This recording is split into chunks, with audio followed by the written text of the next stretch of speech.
This is Unsiloed, brought to you by Alumni FM, connecting people through stories.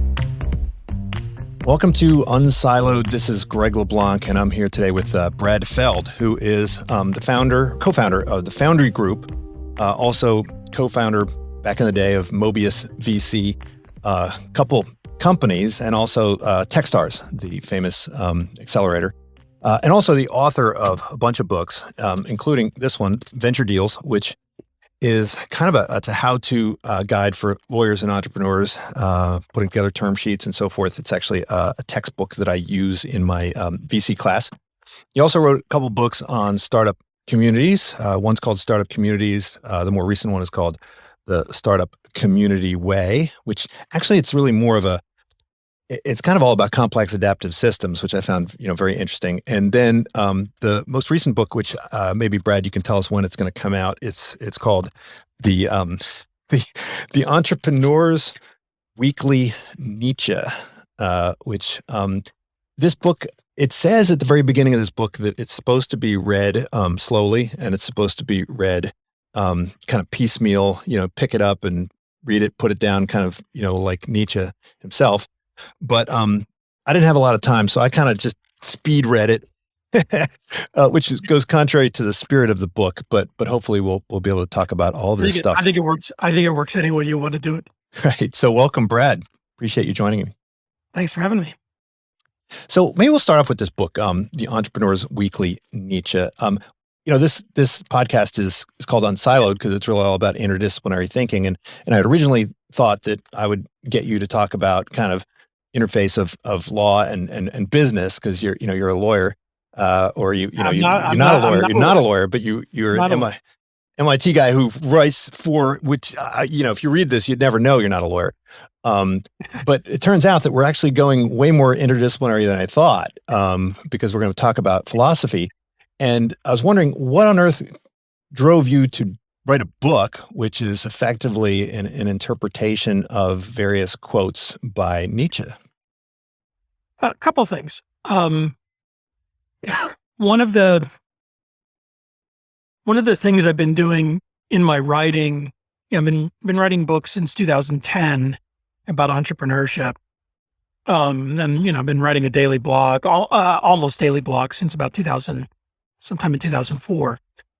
One of the things that I've been doing with my writing and my reading, I'm a huge voracious reader, is trying to drift away from the tactics of entrepreneurship and start to spend more time sort of a layer back about the philosophy of entrepreneurship or sort of the texture of entrepreneurship. And I touched on it a little bit with a book I wrote with my wife, Amy Batchelor, called Startup Life, I think around 2013 or 14.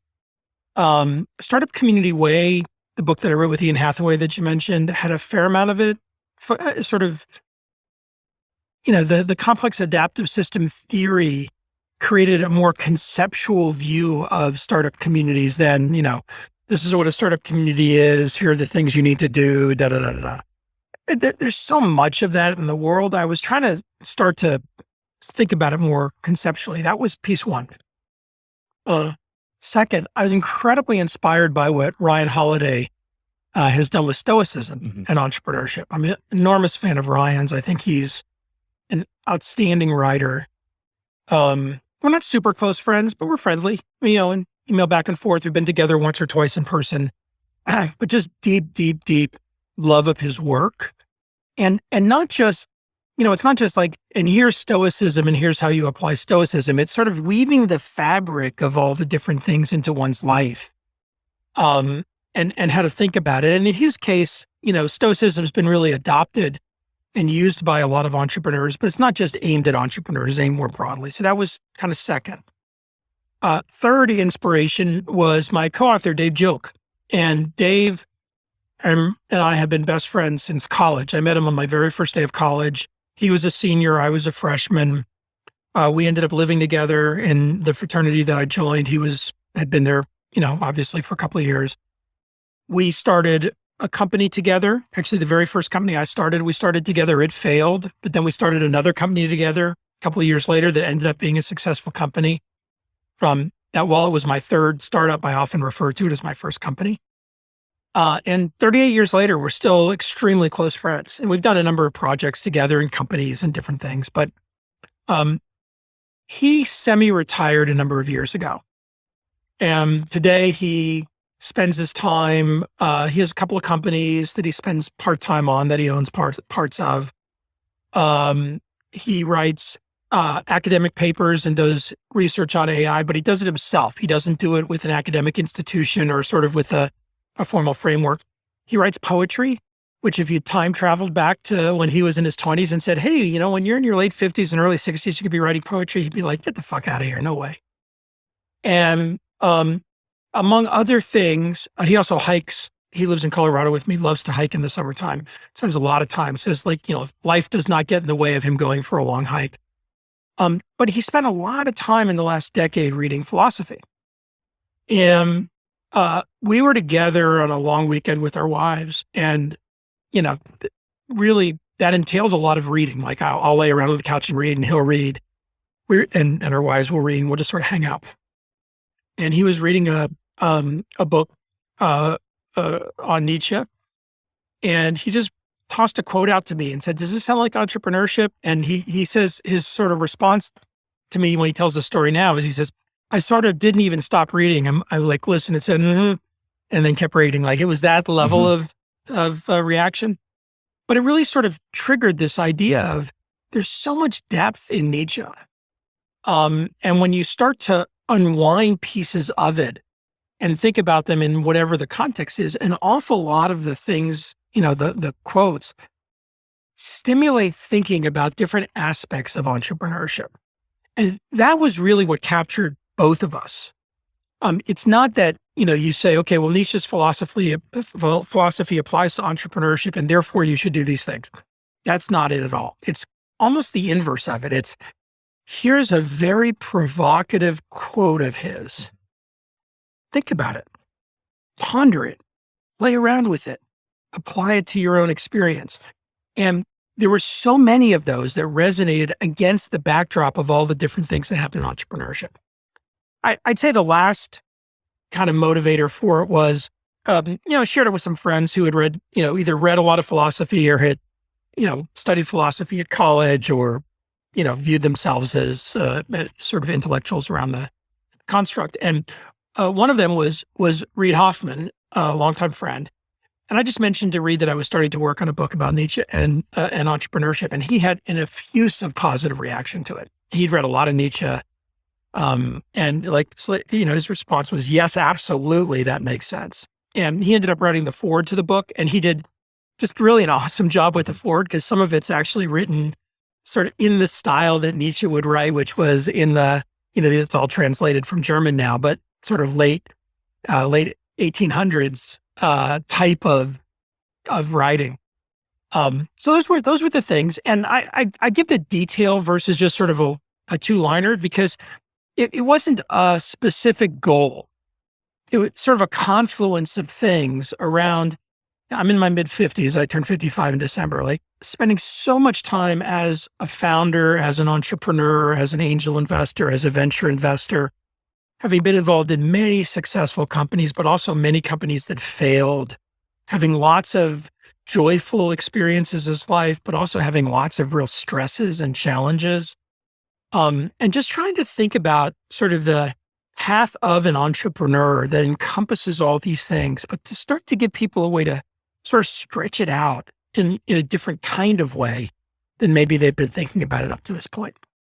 You quote Nietzsche, you know, one of his statements was that the worst readers are like plundering soldiers, you know, where they just kind of come in and, you know, take what they want and destroy the rest.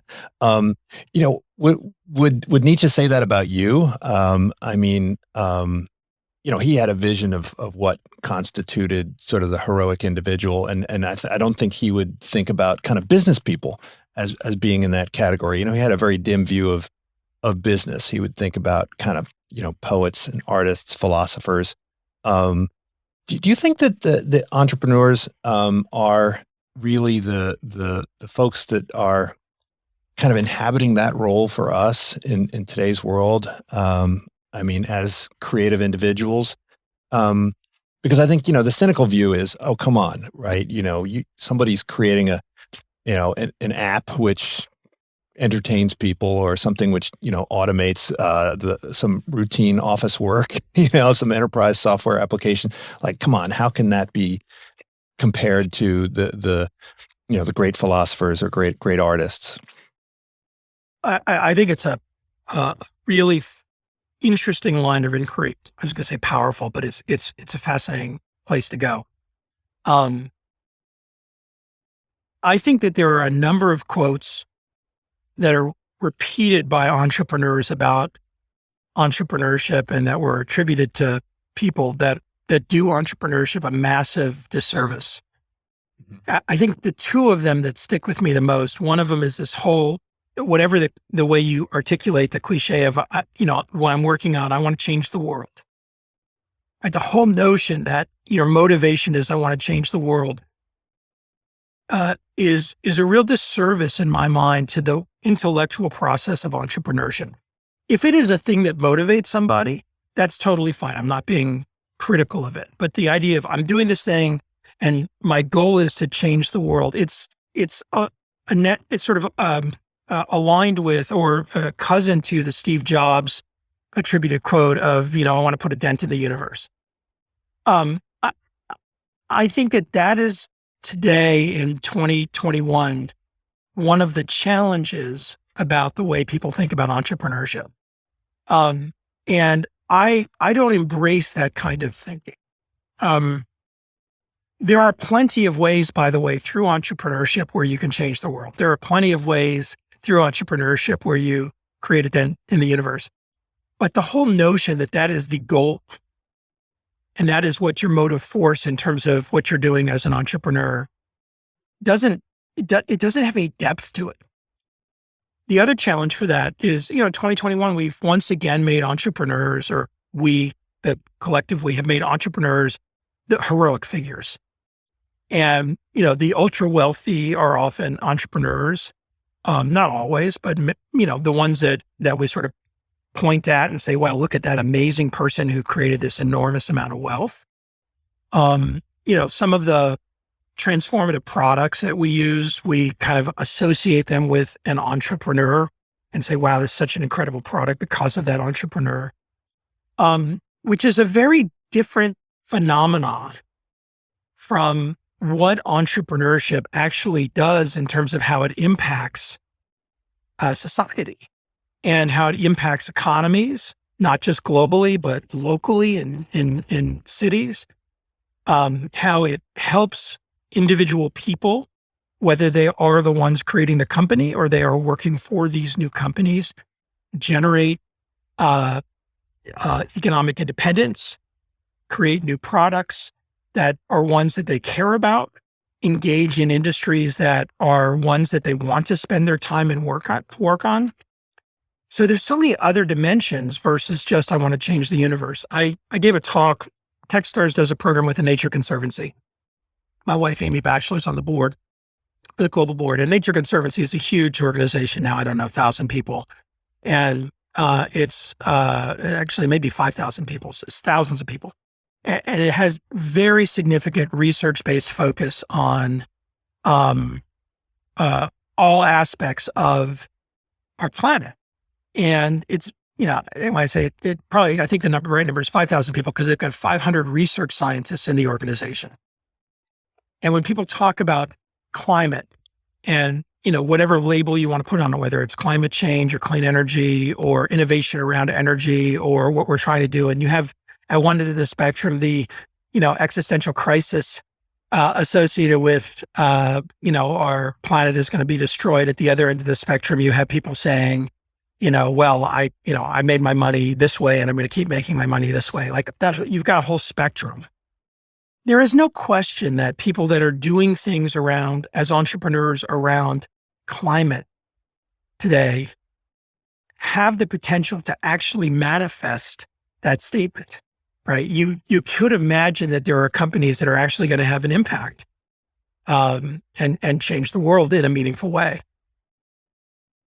When somebody shows up with a social media app and says, I'm going to change the world, it's easy to say, you're kidding me, like another social media app.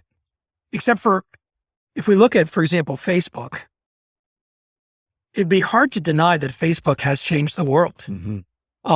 Not just in terms of Facebook, the product, but the political rise of nationalism, I would suggest is directly linked in many ways to Facebook as an amplifier of certain things. Somebody could argue with me and say, you don't like Facebook. It was Twitter that did that. Doesn't matter, right? The point is that there are these things that we just don't really know how they're going to impact what happens because all that stuff changes over time. Personally, I think that the entrepreneur is a powerful participant in that activity, but from the bottom up, not the top down. From the focus of the thing they're doing rather than trying to control and influence broad swaths from the top down. It's the essence, and you called out complex adaptive systems. It's the essence of the startup community way. And this idea that change happens from the bottom up in the context of a complex system rather than being defined from the top down. The reason I just went on this long rant, it cycles all the way back to your question about, basically, it was a veiled version of would Nietzsche respect me or would he think I was just some jerk trying to make money that didn't merit, his respect? I don't know. But I think that today's entrepreneur, I think Nietzsche in his philosophical characteristics would put today's entrepreneur in the same category of positive that he puts an artist, that he puts a creator. Not that entrepreneur who is simply focused on extracting dollars out of doing something and is sort of living the cliche of what it is, but is obsessed about the product that she is trying to create, the community she's trying to build around it, the way she's trying to influence people using a certain thing. I think Nietzsche would have a huge amount of respect for that person. And that person would be characterized in the context of, that positive character. Well, do you think over the course of your career, you've kind of changed your emphasis from thinking about kind of strategies and ideas and more about character and people? As someone who's evaluating entrepreneurs and startups as entities that you're going to fund or support, they always say that you bet on the rider and not on the horse. Have you found yourself kind of more and more focused on the quality of character of founders and less on sort of the plan or the idea or the dream that they have? It seems like, this book started, I thought it was going to be all about complex adaptive systems, but baked in there is this notion that it's about the people and it's about the entrepreneurs themselves, and they're the ones that really make it work. Yeah, when I started investing, which was 1994, I made 40 angel investments with my own money that I'd made from selling my first company between 1994 and 1996. So I did about an investment a month. I knew nothing about investments. I'd never made an investment before. The very first one was in a company called NetGenesis. And so I learned along the way very quickly how to be an angel investor and how to make equity investments. I only had two evaluative criteria. That's it. I only focused on two things. Number one was, did I want to be partners with the people?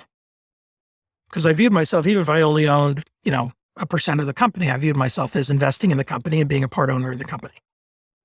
So number one was, and it wasn't the people, it was, do I want to be partners with them? I wasn't trying to rate them based on where did they go to school? What's their background? How much did they know? What was their personality? Like it was a more abstract thing that came from the direct interaction with them.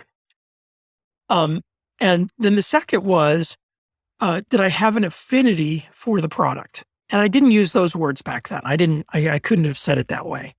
But when I look at it, that's basically what it was. And affinity didn't mean I was a daily user of the product, because I invested in many companies where I was not going to be a user of the product.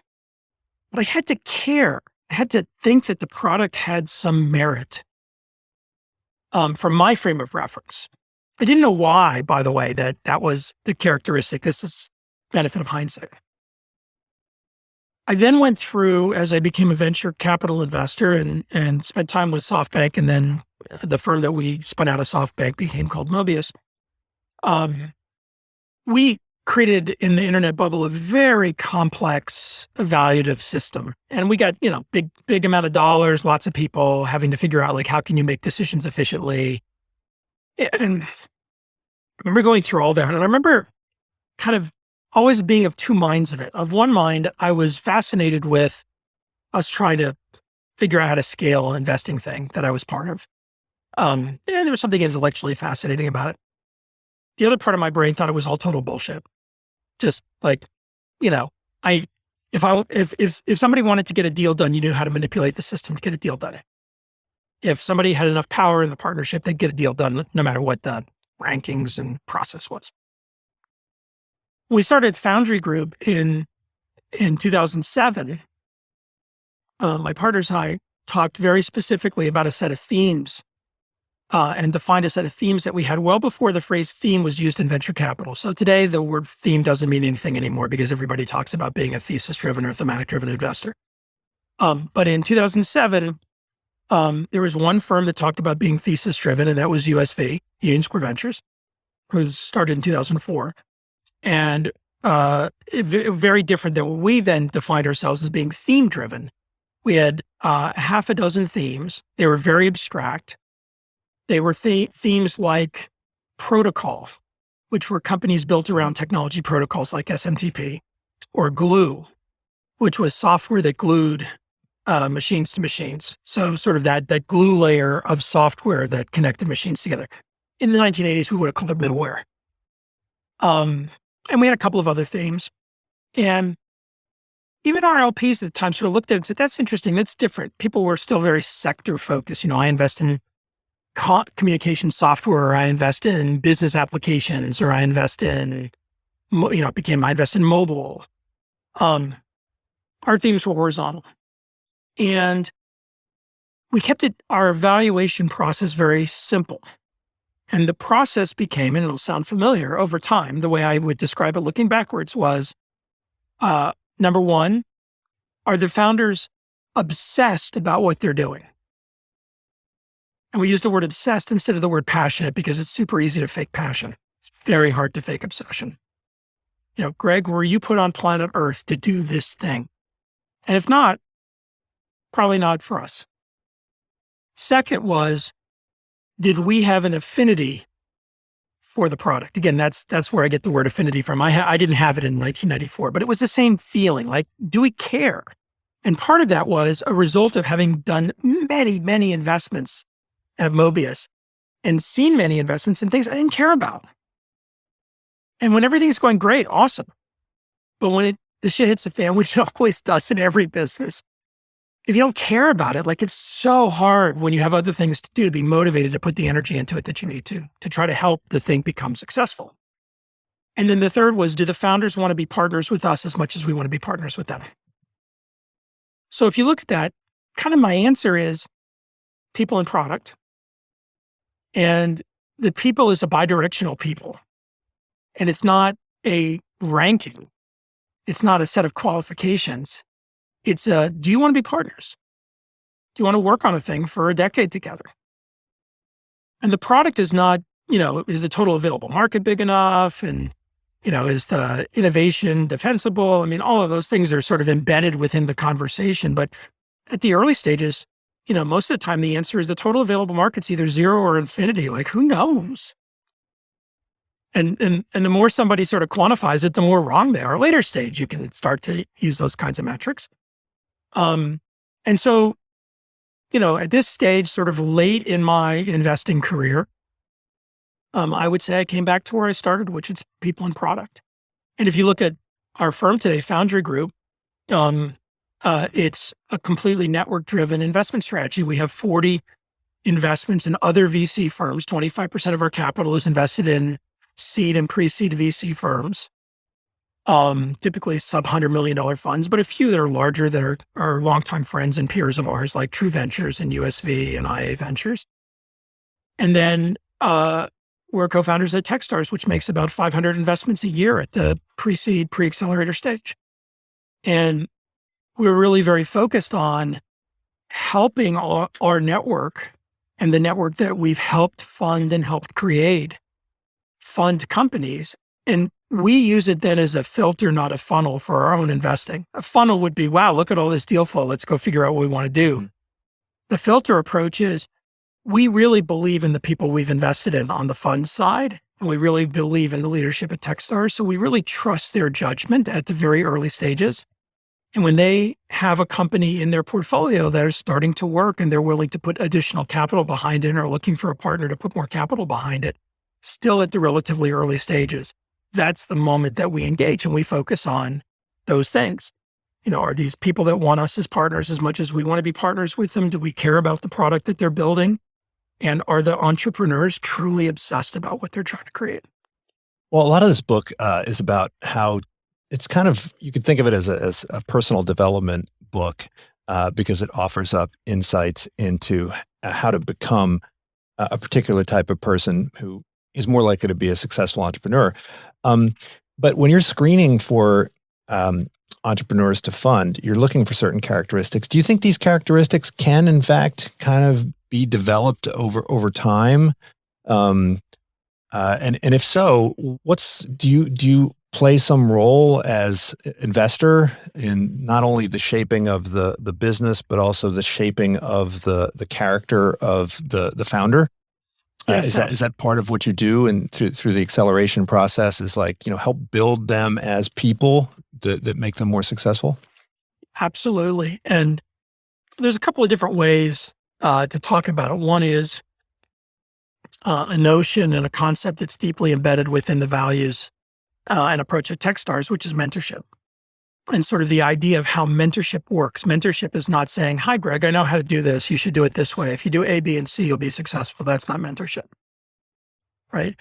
Mentorship is something that's much more complex and much more subtle, but has a lot of impact on the other person's way of thinking, not just their values, but the way they actually solve problems and approach problems. And it's through the interaction. And by the way, the best mentors are ones that become pure mentorship relationships with a mentor and the mentee. So both parties are learning from each other. So that would be a piece of answering your question, is like this idea of mentorship, by the way, not just from us, but from everybody else in the network that's been created. So there's an awful lot of CEO to CEO learning that happens. And it's not just, hi, I'm a first-time CEO. You've done 3 companies. What can I learn from you? Because that first-time CEO has fresh ways of looking at something that you, the third-time CEO, might not be thinking about. Or that CEO who happens to be, a 32-year-old woman, who's a single mother that's also running her company, may have a totally different frame of reference than the 47-year-old white male who's done 2 companies. But there's something really powerful in what she's doing that 47-year-old white male can learn from. So these dynamics are ones that, the different lived experiences that each entrepreneur has are not static. They evolve and change over time. And I believe they can continue to change even as you become older and sort of more like, I know the answer. Well, if you know the answer, then you're probably not interesting to talk to. If you're searching for something new and you're constantly exploring and you're always open to the idea that you don't know everything, then you're going to be super interesting. And so I think that the investors that show up that way are the best investors. And frankly, the entrepreneurs who show up that way too are the best entrepreneurs. The person who shows up and says, I know all the answers, here's what you do. It's like, okay, good. You don't need me. Another dynamic I think that's really powerful is on dimensions that are, in this case, I'm going to say dimensions that need to change. And that's from my frame of reference. So you could disagree with me that a particular one of these dimensions need to change. So it's my view. my view is that there's massive structural inequities in tech. There have been longstanding gender inequities and longstanding racial inequities in tech, and there's other inequities as well on different dimensions, including an enormous amount of ageism that continues to exist in tech in different ways. Yeah, you mentioned you had a mentor who was quite a bit older than you in the early stage of your career. Yeah, it was extraordinary. He passed away in January. His name was Len Fassler. And I would say this is a powerful thing to point to, right? Like, so Len is 34 years older than me or 35 years older than me. He bought my first company with another guy. He was co-chairman of a company that bought my first company with another guy named Jerry Pock, who's also been an extraordinary mentor. Len and I had early a paternalistic relationship that very quickly became a peer relationship because he allowed it to be. I learned an enormous amount from him. He learned an enormous amount from me. But my value system, even as somebody, I sold my company first company when I was 27, my value system at 27 rapidly evolved over the next decade because of my interaction, not just with Len, but with others, but especially because of many of the experiences that we had together. So this would be an instantiation of this point, right? Is that, I'm a successful entrepreneur. I'm 28 years old. I've just sold my company. I've made life-changing money. I could easily be the person that says, okay, I know exactly what to do. And now here's this older person that just bought my first company that's, maybe this is his last company, maybe not, but he's sort of, at that stage where it could be his last company. He and I went on and did a couple of more companies together. And that sort of experience continues without this view that you're sort of locked in place. An interesting other piece of it, which I think is really important, is I'll come back to these things that should change. I'll use mental health as an example. There's a long-standing view or bias that as a leader, you should show no weakness. You can't show any fear. You have to lead from the front. You're the powerful alpha person in the room. Now, there are some very successful leaders who do not show up that way. And the language of authenticity and vulnerability, two words that I think are very overused in entrepreneurship today, that language started to emerge kind of in the 2010, 11, 12 timeframe coming out of the global financial crisis. And it emerged around a different type of leadership. And then there was a moment in time in about, I think 2013 or 14 was when this happened, where several entrepreneurs committed suicide within a 12-month period, high profile. A number of other leaders in the entrepreneurial ecosystem, including me, Jerry Colonna, who now runs a coaching firm called Reboot, Paul English, who is the co-founder of Kayak, very successful entrepreneur in Boston, who Tracy Kidder, an amazing author. If people are readers here and you read a lot, you've probably read something by Tracy Kidder. The Soul of a New Machine was a book I read in either late in high school or early in college, and it really completely captured me about computing. It's a story of the creation of the Data General Nova computer, which was their first mini computer, and or 32-bit mini computer, I think. Amazing writer. He wrote this book about Paul English and Paul's story and Paul's experience as an entrepreneur with bipolar disorder. Mm-hmm. An incredibly brave thing of Paul to do, to allow a book to be written about him with that much intimacy around mental health. But I use this example because coming out of this time period, again, where I was very open about my own struggles with depression and anxiety over the course of my adult life, I recognized that there was this enormous stigma around mental health in entrepreneurship. And I decided that one of the things that I would spend the rest of my, life or career, or whatever language you want to put on it, working on was eliminating the stigma associated with mental health. It was not the sole thing I did. It was not the only thing I did. but it would be part of what I was doing in the context of my work. Because I think the stigma associated with mental health is incredibly toxic. It is a huge burden on many leaders and significantly inhibits many people's ability to accomplish things and have really successful lives. It's not the mental health challenge, it's the stigma associated with it, because the mental health challenge is a challenge.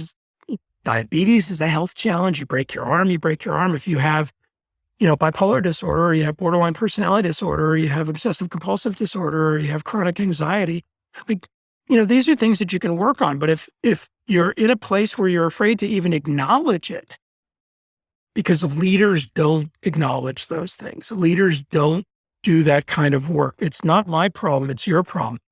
I think most people that think about it for more than a couple of minutes know many very powerful people that have extraordinary mental health issues.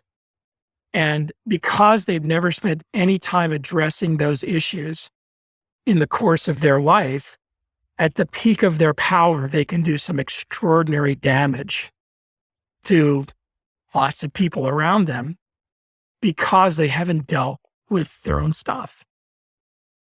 I feel like in the book, in this book, you're talking a lot about trade-offs. You emphasize that there are a lot of what might look like contradictions in the advice, right? So, for instance, you highlight the importance of having a martial soul, right? On the other hand, you also talk about the importance of vulnerability, right? You talk about the importance of listening, but then you also talk about how you can be subject to mentor whiplash, right? If you spend too much time listening, and you also talk about how it's important to be a thinker, but then you also have this idea that you need a will to stupidity, right? And I feel like the you reference how anecdote is sort of a shorthand for life. So too aphorism is a shorthand for thought. And any of these simplistic views of what it means to be a leader, any of these simplistic views of what it means to be an entrepreneur are ultimately going to be inadequate to help, to provide you with the guidance that you need.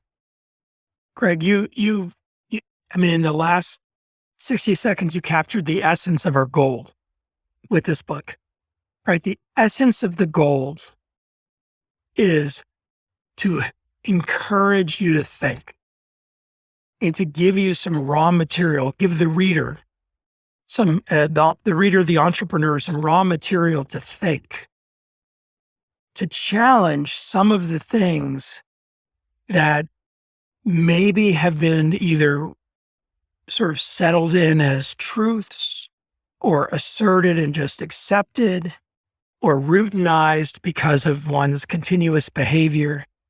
If you go back to when one is in school, and I don't really care whether it's elementary school or college, I don't care whether it's public school or private school, I don't care whether it's an elite school or a state school it doesn't matter.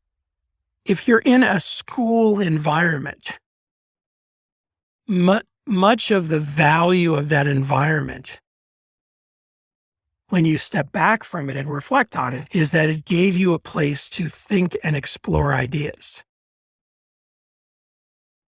Even a school that is, doesn't have much resources, if the teachers, are not, the teachers work hard, but they're not, super deep beyond whatever their capabilities are, there's not a research agenda, whatever.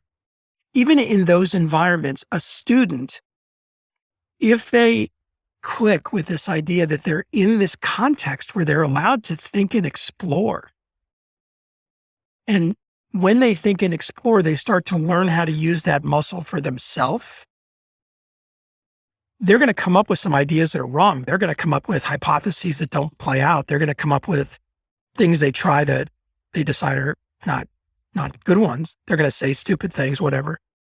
That's no different than any other scientific process, right? If you're at the absolute elite of physics research, and on the cutting edge of quantum physics, and you're a professor at Princeton or at MIT, you're going to make a bunch of stupid hypotheses. You're going to make a bunch of mistakes that are not right. Like you try things, you play them out, you realize they're not right, and you iterate and you learn from them, and then you build on that.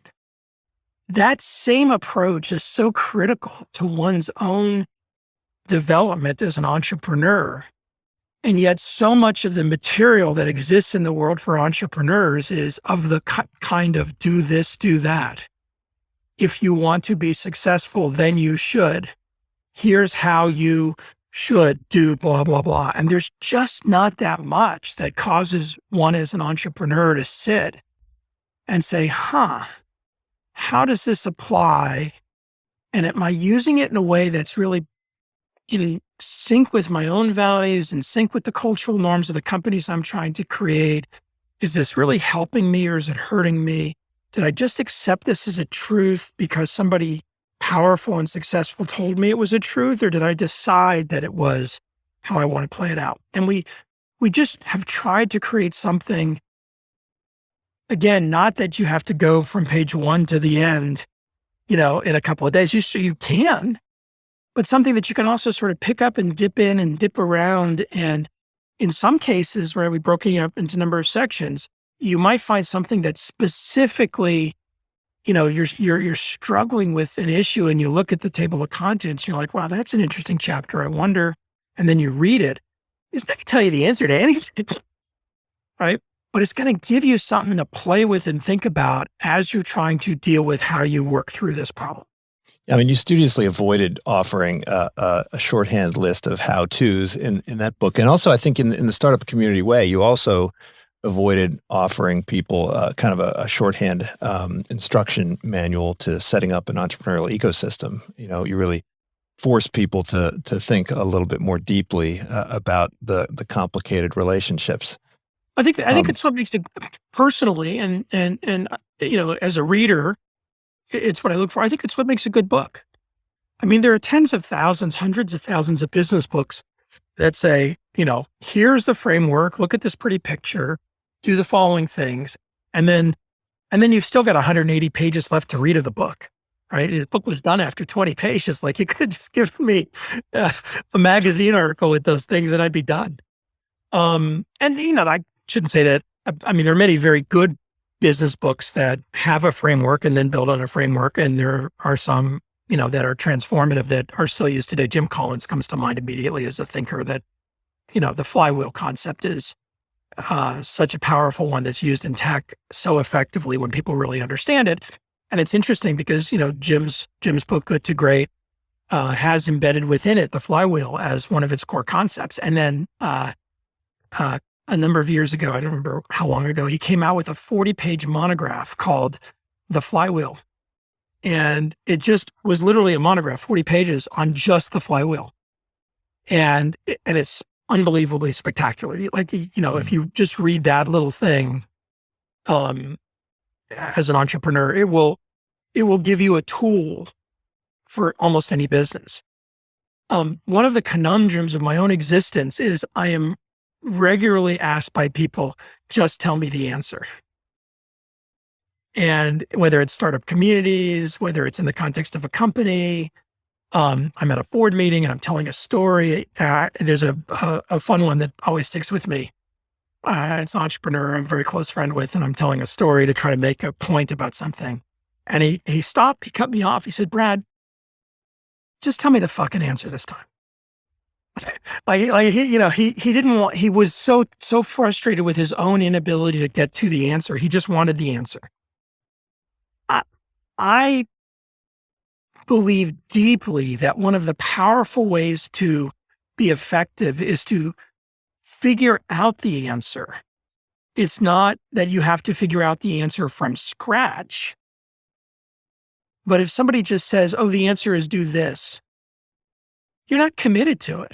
Well, it would certainly make university a shorter experience if they just handed you the takeaways at the beginning, and then you could save Yeah, yourself and 4 years. you can get a good grade on the test maybe, but you don't know anything. And oh, by the way, when the problem comes at you, it's not going to be exactly the same problem that just do this is going to solve.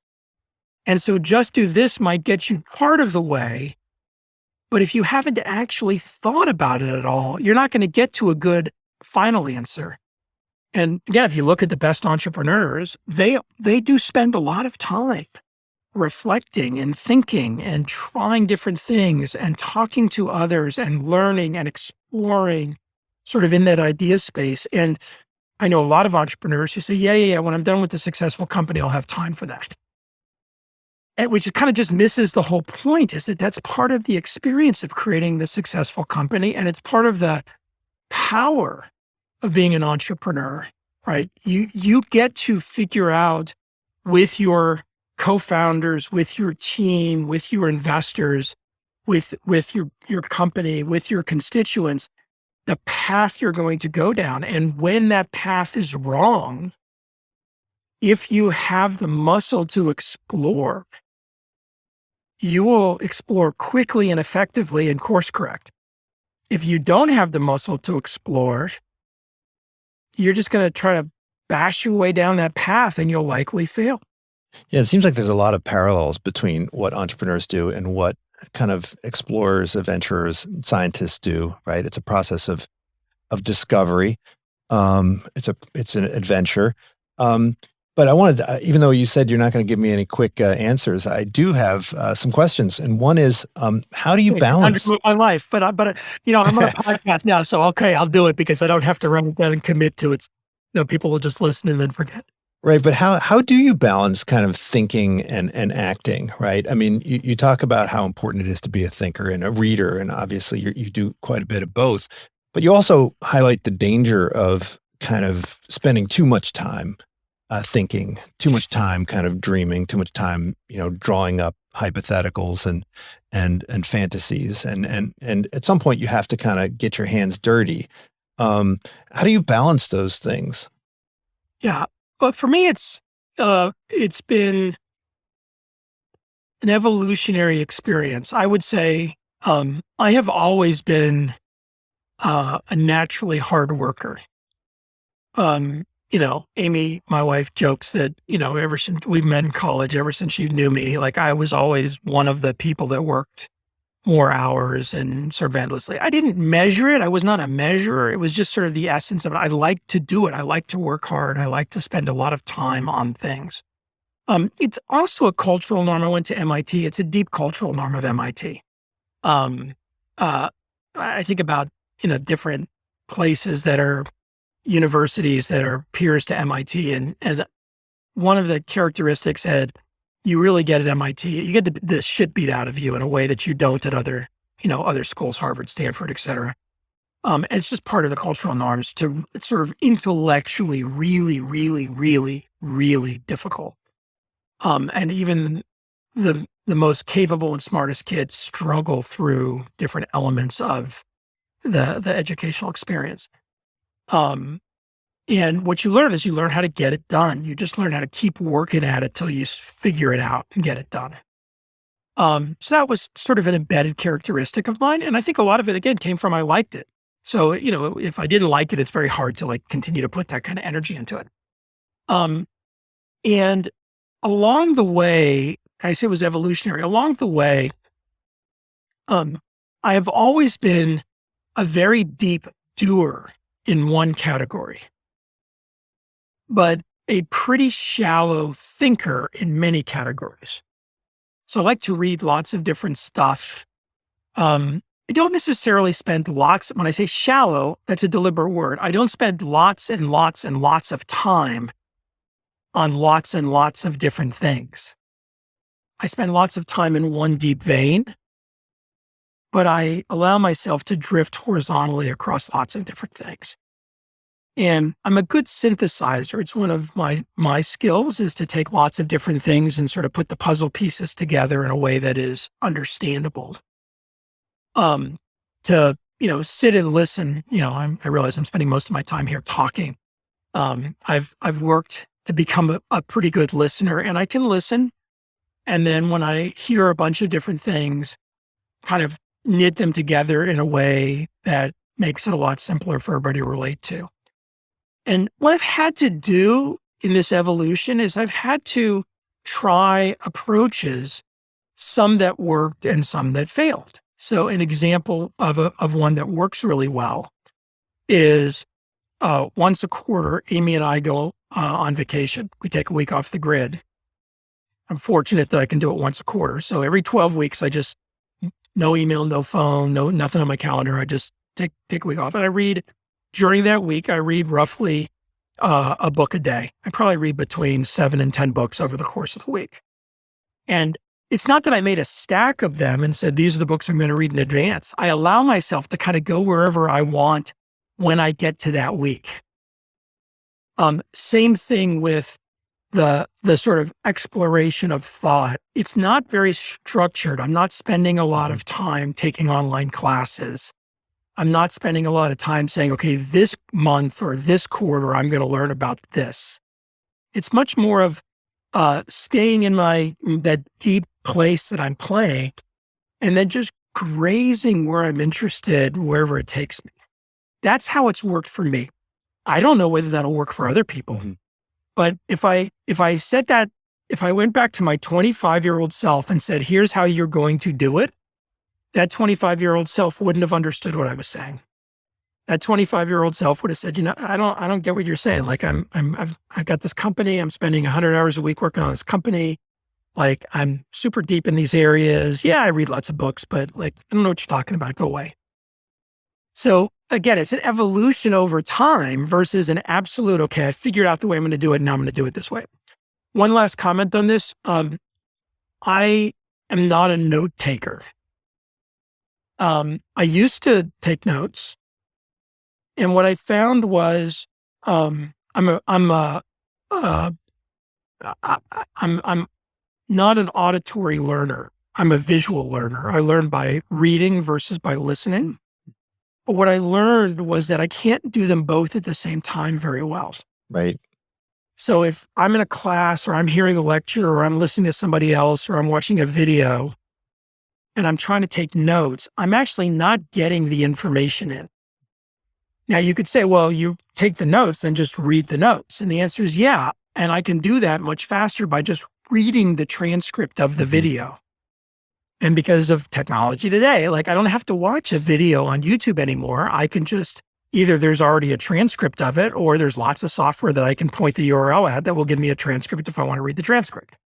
Yeah, I'm just saying most of my classes, my PowerPoints are just pictures. There's no words, because I think if you're trying to read and listen at the same time, it's not going to work. Well, there are some people who can, and there are lots of people who are note takers. Like what I've kind of come to is, people learn in different ways, and which is, again, totally fine. I've discovered that I learn by reading, not by listening.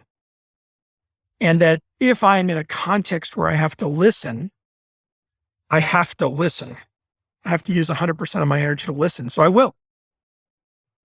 That has one last thing that plays out this. You say, well, okay, Brad, you're on plenty of podcasts. Why do you do those?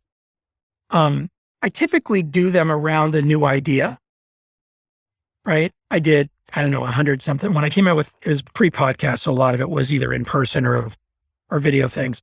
When I came out with Startup Communities, I probably did 100, 150 talks. 100% of them are impromptu. And the same way you use pictures, I never use slides. I never prepare. I don't talk about something I don't feel that I've prepared for it. Part of doing this is thinking through out loud the conceptual stuff that I'm working on. I've just come out with a new book, on entrepreneurship and Nietzsche. I'm going to do a bunch of talking out loud about it, which is useful, hopefully, to your listeners, because hopefully they'll get something out of it. What would be interesting is if you had a bunch of different interviews and they asked you the same question and you could compare your answer each time, right? And each answer would be a different perspective on the question. I think it's actually a pretty good research study for somebody to do. if on that vector, because for example, when the Startup Community Way came out, there's probably 40 or 50 podcasts. And in those podcasts, each podcast probably has 5 to 15 questions. Most of those questions probably compress into, it's not additive. There's not 200 questions people have asked me about the Startup Community Way. There's probably 50 different questions or 30 different questions that I've answered, 25 different ways each question. If you did it from beginning to end, at the beginning, my answers were probably pretty fuzzy, pretty murky, pretty like you listen to it, be like, I'm totally sure what that guy's saying. That was your MVP podcast. You got it. And, by the end of it, it wasn't that the talk track was nailed and I was giving a talk track like I'd memorized a thing. The answers were always a little different, probably. The stories were always a little different, but the point came through. And it wasn't that the questions were all the same. This is the part that I think is so interesting, for me at least, about learning. It's not that they were the same questions, they were the same category of questions. And so the verbal stimuli I was getting was prompting an answer, but it wasn't, oh, that's answer number 17. Okay, here's answer number 17 for you. If we tie all that back to the Nietzsche book that we just wrote, again, that's the essence of it. There isn't an answer number 17, because the situation you're in right now as an entrepreneur that you're wrestling with is slightly different than whoever wrote the narrative was, or whatever I was thinking about, or Dave Jope was thinking about when we wrote the book. But there's some stuff in there that'll prompt you to think about it in a way that maybe will be transformatively helpful to you. Well, that means we're not going to be able to automate our appearances on these shows. But there's one that would save us a lot of time. This might be the robot Brad. How do you know if this is the robot? That's right. So there's one kind of progression that I thought was really powerful, which you borrowed from Nietzsche, which is this kind of progression from the camel to the lion to the child, right?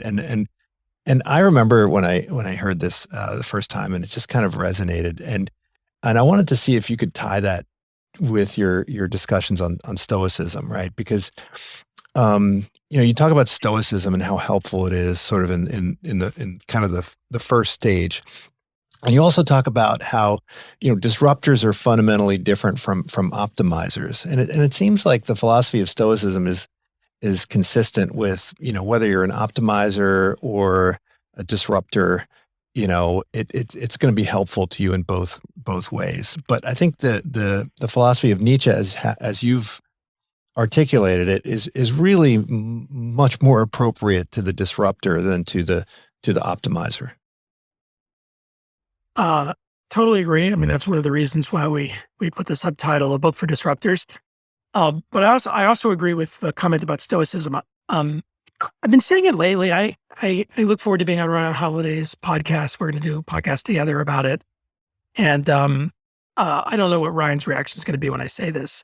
So I'm going to put it out there for him. This is your beta version. You can do it now, and then we'll but it's a line that's sort of in my head that I think is right from my frame of reference, but it may not be a correct statement. But I've been carrying around the idea that Stoicism is to tactics as Nietzsche is to strategy.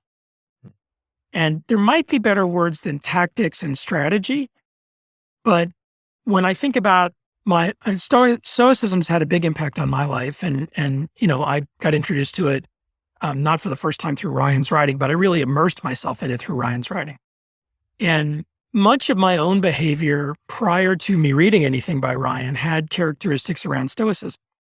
I have success, I have failure, it's what it is. As I've worked through my own struggles with anxiety, in a lot of ways, for me, the solution to my struggles with anxiety have a lot to do with much of the Stoic philosophy.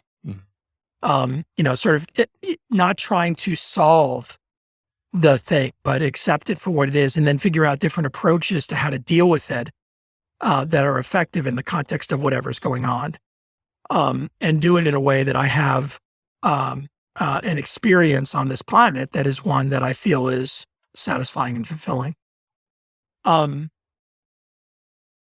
when you start to then travel into Nietzsche land, and you think about some of his language, some which some people interpret really incorrectly. It's one of the fascinating things to me, and I think to Dave also, about Nietzsche. And in this book, at the end, we have a section on Nietzsche specifically, and areas where he's misunderstood, and we try to help people understand, and in a substantive way, why some of these things attributed to Nietzsche are incorrect. A very, very common one is that he is somehow affiliated with the Nazis. He's been the alt-right sort of adopted a couple of quotes of his and sort of used them, and sort of this notion that all of a sudden he's an important part of that. And we chase these down sort of intellectually, but going back into the 1800s as well as contemporary, and sort of show that these are actually not correct. The Nazi one's fascinating. Nietzsche also gets credit for critical theory as well. On the other side of things, this is the positive, right? Critical theory. The negative is the sort of stuff. The positive's incredible. Like we have a chart in the book of all of the different, again, in this section, of all of the different areas of thought, not just philosophy, but contemporary thought, which includes science, that Nietzsche was the bridge for. He was the bridge from classical to contemporary. Or pre-modern to postmodern. People say it different ways. I like classical to contemporary is a better way, but he was literally the bridge. So a lot of people know the "God is dead" quote from Nietzsche. I mean, he was the first philosopher to really set that line in between a theist type philosophy and a non-theist type philosophy. And he did it in his very provocative way, with words that were extremely powerful. But then if you keep going, like you just don't take the quote, but you keep going, he's actually doing something really significant there about talking about human beings and the species and what we are and how that actually builds.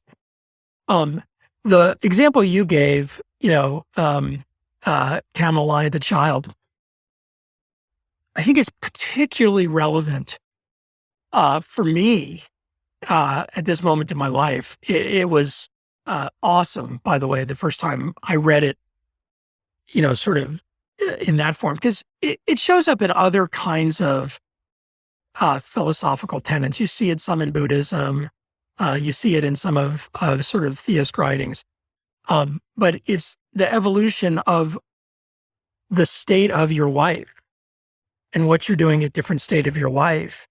And this idea that, one can think pretty obviously, that the lion is at the peak of your power. And you go from this worker mode camel to this peak of power lion. I'm not doing the whole story justice, but I'm kind of putting a very small piece on it. Peak of power. And then later in life, to be a child again, not in that you've become infantilized and you can't do anything, but you have the curiosity of a child. You have the exploratory interest of a child again, after having these incredible experiences through those other phases of your life. And I mentioned this earlier, I'm in my mid-50s, and sort of at this place where one of the reading jags I go on regularly is books about the liminal state of midlife. Right. I sometimes fantasize about living to be 173 years old, but that's probably unlikely. It's more likely that I'm more than halfway done in terms of time with my life. Like the chance of me living past 110 is low. Could happen. Not going to rule it out, but it's low. And so it's pretty hard for me to deny that I'm now in midlife. And both my parents are still living. And so this interesting, conversation to my parents saying, "Hey, did you ever expect you to have a 55-year-old kid? Like, how did that happen to you?" Which just means they're old. And they look at each other sort of at the last stage of their life, and they both settled into a place where they're enjoying being in their late 70s and early 80s. And that's very powerful. And it's a powerful part of saying, okay, if I can be deliberate about moving into that mode of child again, what are the things I want to be spending my time on? And one of the things I think Nietzsche does a good job at, and, he had a lot of struggles in terms of his own health, and, he died relatively young. He was sickly for a long time. He kind of had the last decade of his life was one where he was very mentally ill and really not very competent in terms of his own thinking, whether he went crazy or something else happened. It was disease state. I mean, I think it was syphilis. Yeah. I mean, I put that in the category of non-deterministic exactly, but probably plenty of characteristics that added up to it, including things like syphilis. In 2021, like, if you're successful and healthy, you have different choices. And how do you do those choices against, if you come back to the beginning of our conversation, the cliche that I don't like, the entrepreneurial cliche of I'm going to put a dent in the universe, or, I'm going to change the world. Okay. Really? And for some people, that is going to be the thing. It's not for me. So it's been an interesting meta journey writing a book like this as I think about, what is it as I become a child? What do I want to do? How do I want to do it? Which is not a hard disconnect. I mean, the hard disconnect from things are you get fired from what you're doing, and you decide you're done, or you die. And I'm not on a journey of a hard disconnect, right? I hope I don't die. And I'm certainly in a place where there are many things I do that have a long tail to it. But I'm certainly not working the same way I worked when I was 25 years old. I don't have the same needs from an outcome perspective. And it's part of, I think, challenging others, whether they're in their 20s or they're in their 50s or in their 70s, whether they've been really successful or not, whether they're in a position where they have a lot of resources or not, but do identify as an entrepreneur.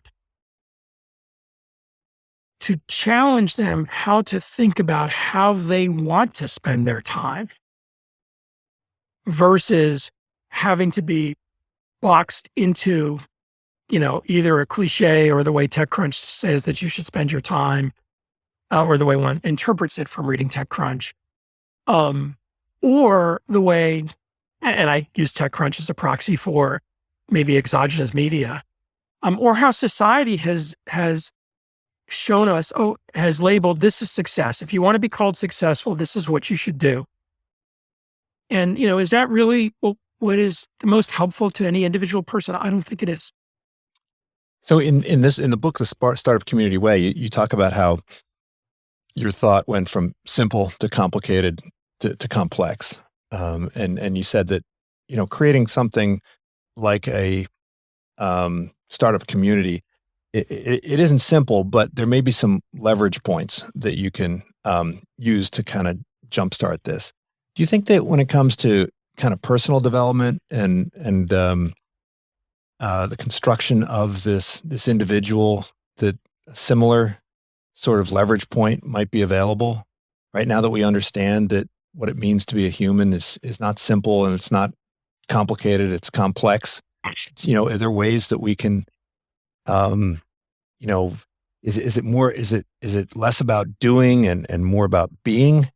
How do we jumpstart this process of becoming what I like to think of as the camel, the lion, and the child all in one? Yeah. Well, there's thousands of years of Buddhism now to play around with that concept, sort of the next layer down. But my short answer is yes, absolutely.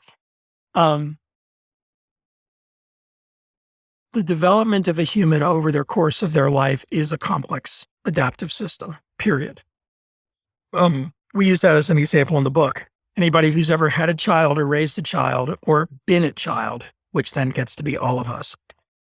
If on day one you tell your child when they're 20 years old, they're going to have these kinds of friends, they're going to study this, they're going to like this kind of food, they're going to do these kinds of sports, they're going to go to this school, they're going to behave this way. Like, basically all you're doing is setting your child up for a lot of therapy, right? It's not how it works. And any parent knows that they're influencing the child's development, but they're not controlling the child's development.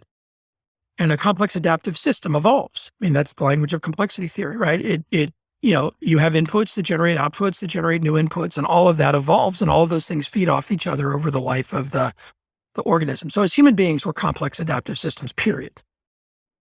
Your question is, are there simple triggers or simple behaviors that can have meaningful or profound impact on people in the evolution of themselves as complex systems? And the answer for me is yes, from my frame of reference. I'll give a few examples. Example number one. It is now well understood scientifically that sleep has a huge impact on our development as human beings. When I was younger, that was not the case. There was an enormous, and I feel like it was pretty machoistic. I feel like it was male-centric. But when I was in college, I pulled an all-nighter every Thursday night, which is what I did. And, it was a badge of honor. And, I was pretty wiped out by Friday night. And, we'd have some beers or do whatever. And then I'd crash and sleep till 11 o'clock on Saturday. Even in my mid-30s, early 40s, into my late 40s, I traveled a lot. And I would travel on red eyes to save time. And I believed that I was sleeping on red eyes and getting good sleep. And when I got depressed when I was 47, part of my reflection on all that, I stopped waking up with an alarm clock. And I didn't wake up. I know I don't use an alarm clock anymore, but for the 6 months after I stopped waking up with an alarm clock, I slept around or more than 12 hours a night. And I shifted my day, so my day didn't start till 11. And I'm a pretty early bird anyway, so I go to sleep at 9 or 10. And, I would wake up at, 10 in the morning, 9:30, 10:15. I was exhausted. I mean, exhausted. And the exhaustion came from years and years and years of cumulative sleep deficit, amongst other things. But that would be an example of a very, very simple tactic. And, for somebody who says, I don't know what you're talking about. There's been a couple of really great books. Yeah, my colleague, Matt Walker, has written a very good book. Matt Walker's book, The Why of Sleep. Yeah, Why We Sleep. Yeah. Why Sleep, spectacular. Because it consolidates a lot of that. We're investors in this company, Whoop. I'm holding my Whoop. They collect 50 to 100 times the amount of data per second that you do off of an Apple Watch or other similar products. And they have enormous algorithms for understanding recovery, where sleep is one of the inputs into it. And it's just remarkable when you get enough sleep, and real sleep, not just eyes closed sleep, but deep sleep, REM sleep, and not the wrong balance. Like if you're getting a lot of it, it means you don't have enough. Like your body has some equilibrium, and my body and your body are not the same, but there's well-defined equilibrium. It changes as you get older. That would be a tactic, like just understanding that there is enormous physical, emotional, mental benefits from getting the right amount of sleep. In the same way, by the way, I think most people know this at this point, like if you eat in a healthy way, where a healthy way differs by complex system, but there's some pretty consistent things that matter across, humans, although our genetics vary a lot. But if you eat in a way that is healthy for you, you will have more energy, you will think better, you will live longer, you will, unless something cataclysmic happens. So that there's a whole category of that. And I would put that in the same thing, not just sleep, but then extend it to take care of yourself. If there's nothing wrong with working 100 hours a week. If you work many hours, whatever that many hours is, if you are not then taking care of yourself in the hours you are not working, which by the way includes sleep, but also include what you put into your body, how you spend your time with other people, how you spend your time by yourself, it's not healthily sustainable over a long period of time. By the way, you can work 40 hours a week or 30 hours a week. And in some ways, I'm going to use a word that Amy and I like to joke about, which is, does this word even really matter? you can be more productive, more effective. You can accomplish different things than somebody who works 100 hours a week. So like the measure of how much you work has nothing to do with the work that you're actually doing and how you're doing it. So the simple things is to figure out those characteristics for you. Do the work on yourself. Understand whether being with a big group of people fills up your tank or draws down your tank, depletes your tank. Whether being alone fills your tank, depletes your tank. I just described the difference between an introvert and an extrovert. A lot of people have never really thought hard about it. They say, oh, I'm an introvert. Oh, I'm an extrovert. But they don't actually think about what gives them energy versus what takes energy away from them. And then they don't calibrate their time to make sure that the tank is generally full enough. And that especially in periods of time where you know you're going to be an extended time that's going to drain your tank, you're not already dealing with a tank that's almost drained. So that would be a whole category of simple. Another version of that, I'll just give one other, which I think is a simple concept, but extremely hard to do. And it's hard for me at points in time too. It's to turn down the volume on things that don't immediately impact you. It doesn't mean turn off the volume. It doesn't mean turn it to zero. You can, and there are long periods of time where I turn the volume to zero on lots of stuff. But it's turn it down to 1 or 2, and turn it off for periods of time to 0. And today there's lots of, here's how you should manage your phone time and take your apps off your main screen. You can do all the Tristan Harris stuff, which is quite good if you're in a place where you're looking at your phone 300 times a day. And, every time you have a spare moment, you're going onto Twitter or Facebook. Lots of tactics around that. But the simple thing is to say, you know what, I'm going to turn the volume down on the things that either don't impact me immediately or I can't influence. If you go back in time 300 years or 200 years, before we had the communication technology and infrastructure that we have today, people got letters from other people. And when they got the letters, they sat and they read the letter. And the time took between when the letter was sent and they got the letter could be meaningful number of days. Or months. And yet the value of that letter, when you sat down to read the letter, you didn't just skim it and then hit archive, right? You sat with that thing that was in that moment important to you. I'm not saying read your email slowly and don't hit archive, but try to shift more of your time towards things that you can be intentional with and spend real time with, and turn the volume down and all that other stuff. You do not need to check Google News 17 times during the day. You do not need to if you're working on something that takes a while to do. Oh, by the way, in the time that we've been doing this, I haven't checked my email once. Oh my God, I wonder what's in my inbox. I know what's in my inbox. What's in my inbox is probably a couple of things that I need to address, a whole bunch of things asking me for something, and then a whole bunch of random stuff that I don't really even need to look at.